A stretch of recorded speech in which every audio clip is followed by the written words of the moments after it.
Welcome to the HerStory Circle podcast, the podcast that brings you the extraordinary tales of everyday women who are changing the world. I'm your host, Gertrude Mache, and I'd like to acknowledge traditional custodians of the land on which we meet today. I also like to pay my respects to elders, past, present, and emerging.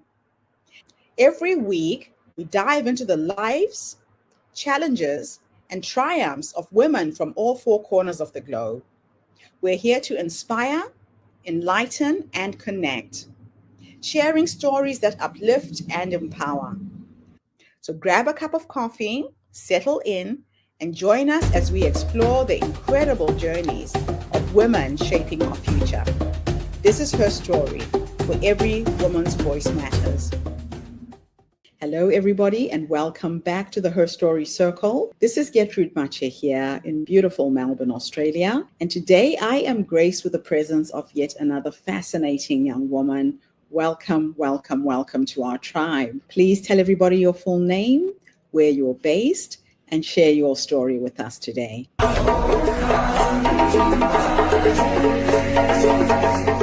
Hi, my name is Reverend Iesha Congo Watson. I am in Delaware. I'm grateful to be here. I'm thankful to be here, and I'm glad to be able to share my story. I am the mother of 5 children with 3 surviving children. This was something that I never could have imagined and can't even to this day really fathom. But I realized, that out of this, that God is going to get the glory, that I'm going to tell my story, that I'm going to share my testimony, because there may be other women, there may be other people suffering or going through something similar that they need help with. And that's what I'm here for. I never knew when I accepted the call for ministry that this again would be my story. But I again give God all the glory, and I share my story and I share my testimony to as many people as I can. I use the platforms to, encourage people, because I feel like with this encouragement or with my story, it brings forth so many things that can empower other people. When I was going through this initially, I lost my first child, which was my 1-year-old daughter, in May of 2018. It was gut-wrenching. It wasn't something that was expected. We took her to the hospital, thinking or seeking emergency care.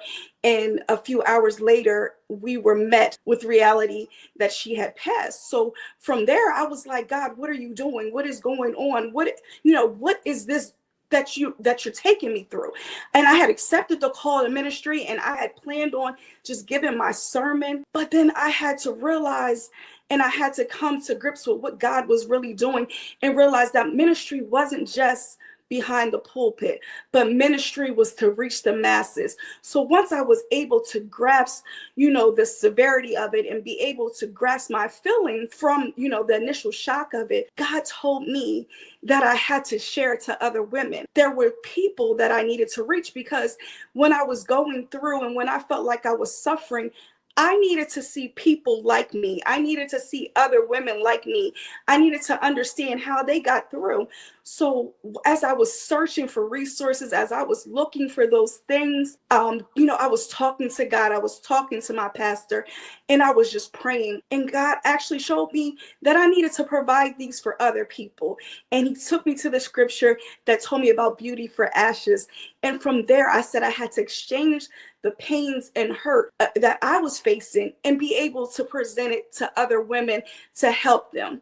So as I was going through my grief, I also had to realize that I had to go through a healing process. So as I was going through that healing process, God allowed me to come up with a ministry and birthed a ministry of that, which is now a nonprofit. Is called Beauty for Ashes Ministry, Inc. And with that ministry, we offer grief support. We also offer personal development seminars. We offer relationship building seminars. But more than anything, we offer support to let people know that God is near to the brokenhearted, that God will never leave you nor forsake you, that God is there for you. And that's what I use as my ministry. That is what I use for my source of strength, that God is near to the brokenhearted, that God is working behind the scenes. Even when you don't understand what is going on, I want to help other women navigate through the pains and burdens of life and exchange them with the promises of God. So that's what I'm called to do. And that's what I realized what I was called to do. And at the stages that I was going through, and I felt like I had reached what I thought, was a place of healing. It's always a journey, but I thought I had reached a place of healing. Then I was, met with another tragic incident. In 2021, my 15-year-old son committed suicide. He was challenged with mental health issues or mental health challenges. He was challenged with depression. He was challenged with anxiety. All of this, or some of this, which came about after losing a young sibling. But it was just, we reached out to resources, we reached out to things. And of course, I was praying to God. But even in this, I realized that I still had to give God the glory. So when, even after this, I said, God, what are you trying to do? What do you need me to do? In that moment, I felt like Job. And I was saying, even in this, God, you will get the glory. I was lamenting to God, and God just showed me that again, I had to help other people. And, from that, I said, my son was involved in so many things. And as a result of that, I want to still provide those resources to other children or other families that may be struggling. So I was able to establish the Jaden Earl Foundation in memory of my son. And that was incorporated in 2023. So out of this, the ministry, again, has reached beyond the church doors. It has reached beyond the pulpit and has come full force to be able to help other people.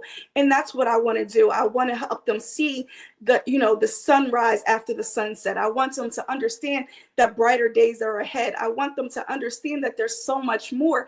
And I want to be the voice for the people, or the voice for the voiceless, and to show them that you can still thrive, with resilience. You can overcome it. You just have to be encouraged. And that's what I'm here to do, to encourage as many people as I can.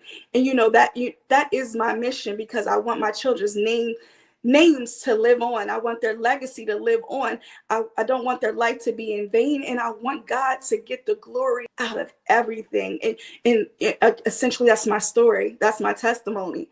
And I give it as often as I can, because I feel that it's necessary. So that's where I am right now. I seek to minister to the people, to women, and to youth and young adults, so that I can help them. Wow. Reverend Watson, I do not have the words. My sincere condolences for all of the losses that you have gone through so far. They say that there is nothing more difficult than burying your own child, and you've had to experience this twice. So I guess my first question for you is, where do you find the strength to wake up every day and do what you're doing and inspire so many people through this story? It's all God. It's all God. I pray, I meditate, I pray some more. And honestly, I take it minute by minute. I don't try to overextend myself. I do, of course, I plan for the future, but again, I take it minute by minute. And I really just seek God. I seek God for direction. I see God for answers.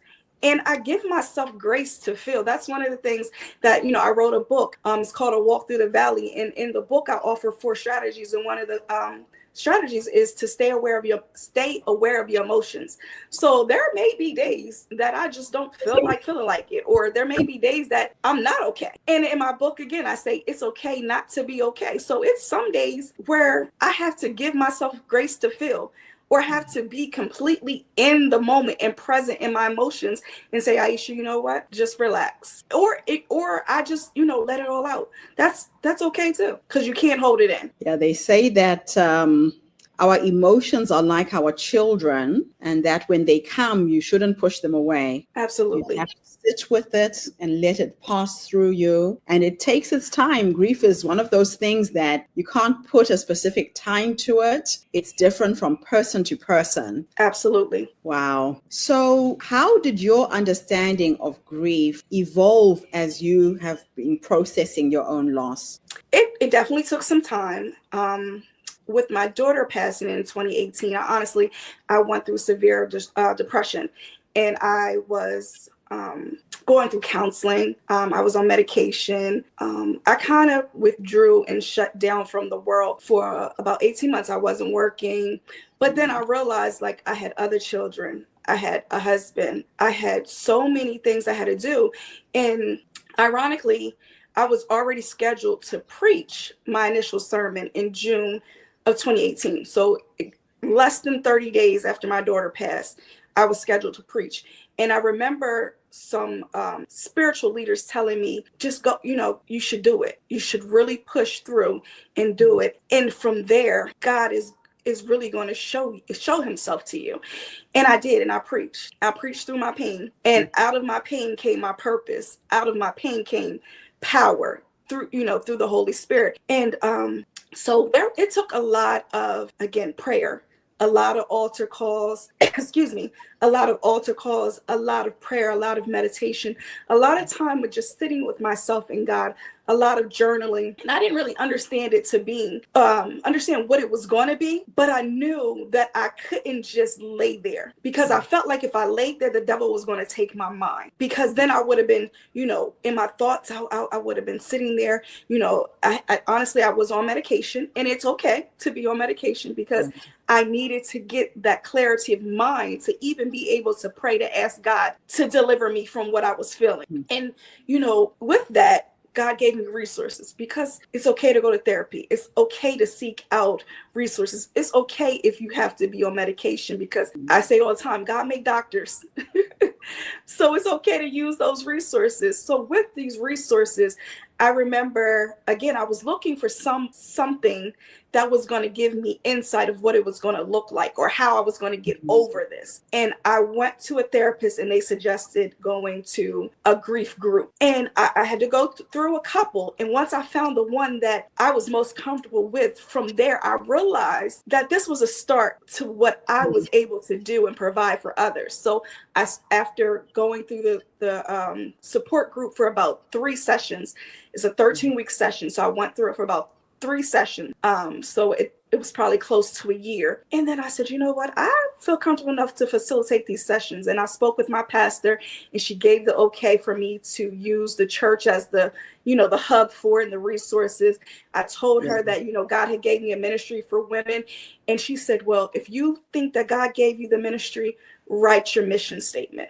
So I wrote my mission statement. And from there, I launched the ministry in April of 2019. I launched the grief support group in May of 2019.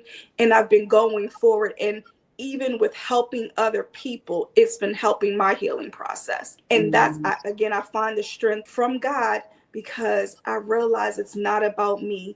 It's about helping other people. And that's how I've been getting through. That's where I find the strength, and I just take it minute by minute. That's all I do. Wow. Now, how do you approach the balance between honoring your loss and moving forward in life? So again, I give myself grace to feel. So when I find myself overwhelmed with the emotions, I sit with it. And again, I seek help with a therapist. I pray on it. And then I revisit it when I can, or how I can. I don't, overextend myself. I don't do anything that is outside of my comfort zone, if that makes sense. Yeah. I allow myself to feel freely, and to be able to be fully present in how I'm feeling. I extend myself grace, and I allow God to use me how he sees fit. So that's how I find balance. So were there any unexpected moments of growth or self-discovery that arose during your grief journey? There was a lot. Because you never, and it sounds so cliche, you never know how strong you are until you don't have a choice. So there was a lot of self-discovery. And honestly, my mantra for this year is about self-care and self-discovery. I'm walking fully in my purpose and allowing God to direct me. So I'm daily discovering who I am, because when I wake up another day and I'm not overwhelmed with emotions, I'm discovering who I am. I'm discovering my strength and again, my resilience. So it's been a lot of self-discovery, and I appreciate that. And it's helping me. It's helping me to grow. It's helping me to heal. I appreciate the self-discovery. and I welcome it. So how do you support others who are navigating grief? So I definitely support them through the ministry that I do, the Mm. outreach ministry, and through empowerment. I do have resources such as books and journals, but I do this with personal grief support sessions, with coaching, because I am a board certified Christian counselor, and I'm also a grief coach. So I am, developing resources and strategies that will help other people. And again, as I'm helping them, it's also helping me. It's helping me to grow and heal as well. Wow. Now, what advice would you give to someone who feels overwhelmed by the weight of their grief? Just in case there's somebody who's listening to this podcast right now, is at the beginning of this journey, what advice would you give them? I would just tell them, don't rush it. Again, give yourself grace to feel. Stay aware of your emotions. It's okay not to be okay. And when you don't know what else to do, seek God. When you don't know where else to go, seek God. That's what I would tell them. So how can friends and family better support someone who's grieving? A lot of times people don't know what to do. They don't know what to say. They don't have the right words that they feel could comfort somebody who's going through an experience like this. And that's actually more common than we think. Because you can never fully understand somebody else's grief. No. And I say that from personal experience, because even within the same family, everybody can grieve differently. Like me and my husband, we grieve differently. What I would say is listen, be empathetic, not just sympathetic, be empathetic. Listen, be a shoulder for them. You don't have to have the right words. Sometimes just being there, like your presence, literally just being there, is the best support. Because a lot of times, and I can say this from personal experience, I didn't want to hear anybody tell me anything. I just wanted somebody to be present with me so that I knew that people were still around me, that I had support around me. I didn't need them to say the right things. And so honestly, sometimes our family members may not be equipped to help you. Yeah. God will equip the right people and bring the right people that can help you. But for anyone that's close to someone that is grieving, allow them to feel and give them grace to feel. I just keep saying that, give them grace to feel, because it may be times that you feel like they're pushing you away. There's going to be times that you may not understand why they don't want to do the same thing, why they don't act the same, why they don't seem the same, because they're not. And that's not a bad thing, but just be there and be available for them as and when they need you. That's the best advice that I could give anyone. So do you feel that society provides enough space for people in grief, for people to grieve openly? And why or why not? Honestly, I feel like it's one of those, in some instances, it can be a taboo thing where they want to put everything on a time frame. And I say that only because I think of like when I was going through and my job was like, oh, well, you're expected to be back to work in this period of time. Yeah, I think society hasn't fully come to grips with what grief can entail, or the severities or the level of grief, and what it means for different people. So I think there's a long way to go, but thankfully there are resources. And that's what I'm trying to be a resource. I'm trying to be a voice for it. I'm trying to, speak on platforms so other people can be aware that what you're going through, although it's your new normal, is not necessarily something that is strange. Or there may be somebody out there that can at least identify. They may not fully relate. And of course, they're not going to know what you're going through, but they can identify where you're at and help you along the way. But I think, us as a people and, society as a whole, we have a ways to come. Yeah. So in what ways has your grief influenced your work or purpose in life? It has completely shaped my purpose, and it has brought me to a place to realize that this is my work, that maybe I was just walking aimlessly or living aimlessly, and that I have so much to give and so much to offer to help other people. So this has become my purpose in my work, my life's work. Like it's what I do.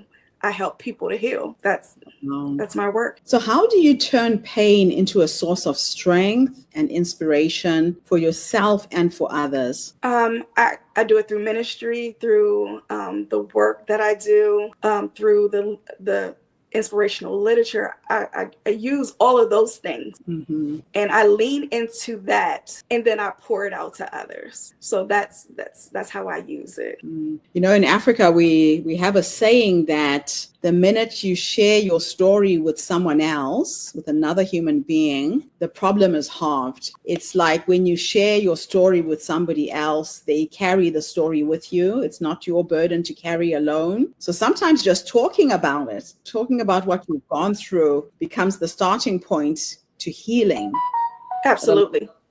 People internalize it, we keep it in, and then it festers, and then it will manifest in other things as well, like really affecting your mental health, your physical health. That's true. You cannot hold it in. And again, that's one of the strategies that I share in my book, A Walk Through Valley, is share your testimony, because you never know who needs that.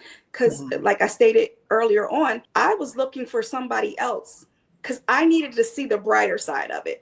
So I was like, I don't want to go through any grief support groups where people are just sad and crying. I need to understand how, as a mother and a wife who has surviving children, how you made it, how you got past the initial grief. So it's so true that once you open up, and if nothing more, just being able to talk allows you to clear your mind. And clearing your mind allows you to be fully present with yourself and with your emotions. So that's helpful right there.